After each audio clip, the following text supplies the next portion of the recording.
حضرت بایزید بستامی کہتے ہیں کہ میں نے اپنی ماں کے آگے ہاتھ جوڑے، میں نے کہا امی تجھے راضی کروں یا رب کو راضی کروں؟ تو اپنے حق مجھے معاف کر دے، اللہ کو میں راضی کر لیتا ہوں۔ ماں نے کہا جاؤ پتر میں اجازت دیتی ہوں۔ گئے جنگلوں میں ذکر و فکر میں لگے رہے، تنہائی میں اس کو یاد کرتے رہے، دن رات ذکر کے چراغ روشن رکھے۔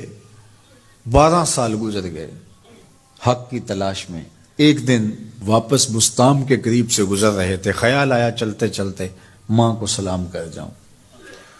دروازے کو دستک دینے لگے تو اس خیال نے ہاتھ روک لیا کہ ساری زندگی ماں کو سکھ تو دیا کوئی نہیں، اب دکھ بھی کیوں دینے لگے ہو؟ رات کا ایک پہر بیت گیا ہے، سردیوں کی لمبی رات ہے، ماں بستر میں لیٹی ہوگی، تیرے لیے اٹھے گی، دروازہ کھولے گی۔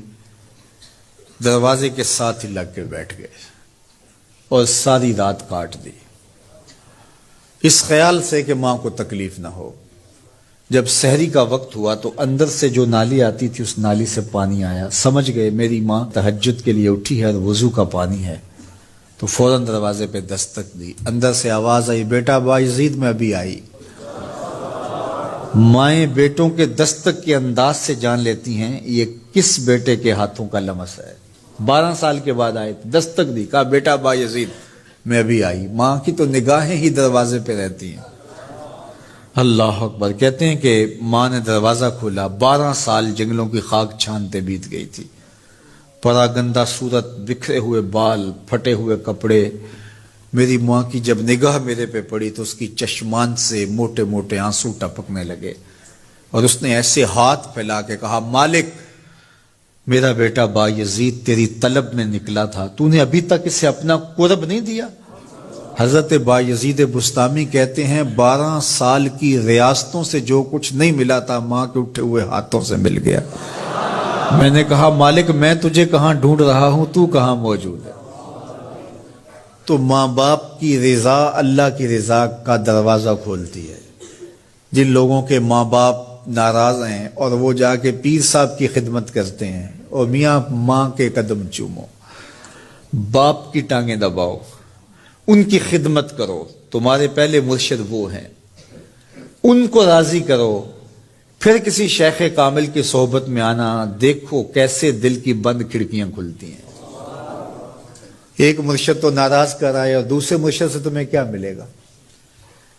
تو راستہ یہیں سے کھلے گا۔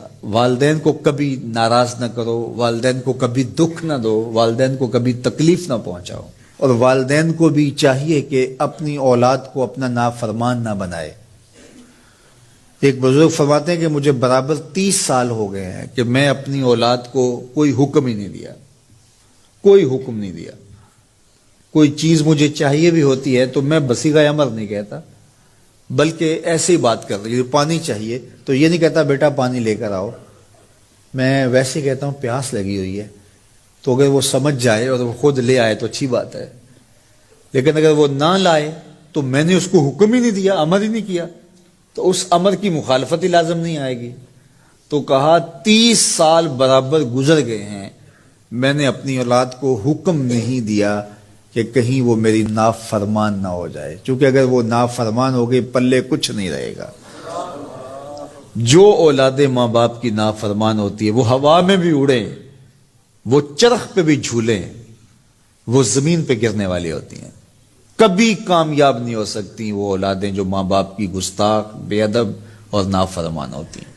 وہی اولادیں سرخرو، کامیاب اور کامگار اور بامراد ہوتی ہیں جو ماں باپ کی خدمت کرتی ہیں، ماں باپ کی دعائیں لیتی ہیں۔